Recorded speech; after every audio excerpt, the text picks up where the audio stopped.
if you are looking at playing the game, I think what they did here is quite good, right?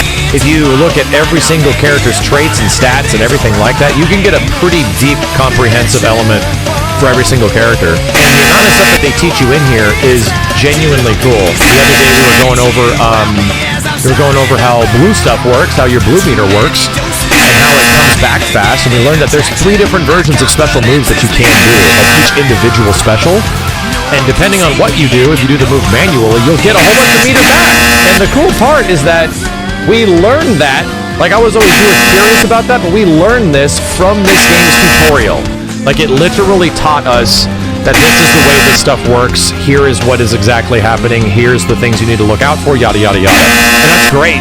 Like that's exactly what I'd be looking for. There's a decent amount of tutorial here to teach people how to play. But is it really necessary? I mean, only if you're looking to actually get like good at the game and play the game a bunch, you know? Only if you're really looking to go like above and beyond, you know what I mean? The nice part is that the trials don't skimp on that stuff, right? This is the good part. The trials for all these characters are pretty friggin' difficult. And when you get a hold of the 7 and 8 trial, they're tough. They're actually challenging. They're stuff that people will find better things for, but they're quite good.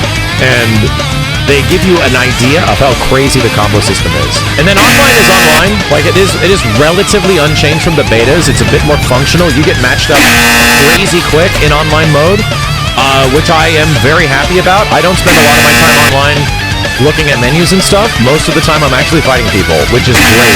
The ranked matchmaking is not like Guilty Gear, thank God. It's a traditional matchmaking that works relatively quick. And then player matches is where all the goofy lobby stuff is, with all of the, you know, characters and this kind of stuff. So if you want to play like player matches, you can do so and just privatize a lobby, and that's about it. But from the little bit I've seen of that, it's really not bad, right? It all seems like, yeah, if this is how it's gonna be, this is how you should do it. Should not be lobbies everywhere for everything, you know? And then collection goes a bit more in depth. There's actually a full-ass replay library for every single one of your online matches. There is a gallery where you can buy stuff related to story stuff. This is new shit. Visuals from DFO, from Dungeon Fighter Online. Yeah, I think there is some stuff from story mode. Hold on a second. Yeah, it's all locked. It unlocks when you actually beat a character story mode, which we did on the PlayStation version. That's nice, right? And then if you really want the dank lore, all of the dank lore is here.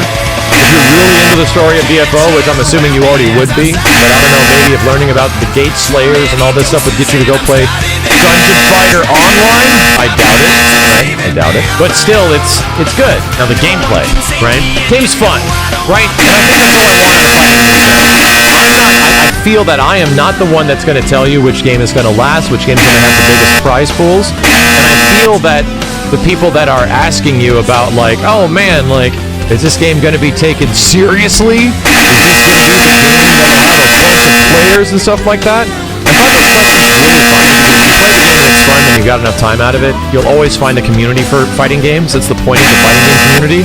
You might have to look a little bit harder, but you'll always find people to play any fighting game with. That's just the way the world works now. Like almost any fighting game has a community now.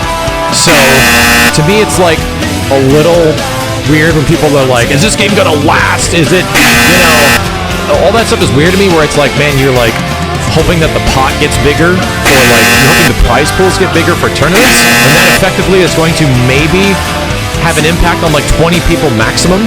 That doesn't make any sense to me. All I can say is that this game does stuff for me that I was sort of hoping that a game like Grand Blue Fantasy Versus would, and I just never gelled with GBVS. It was a game that that I tried to get into when I first started playing it. To me, this game reminds me a lot of Grand Blue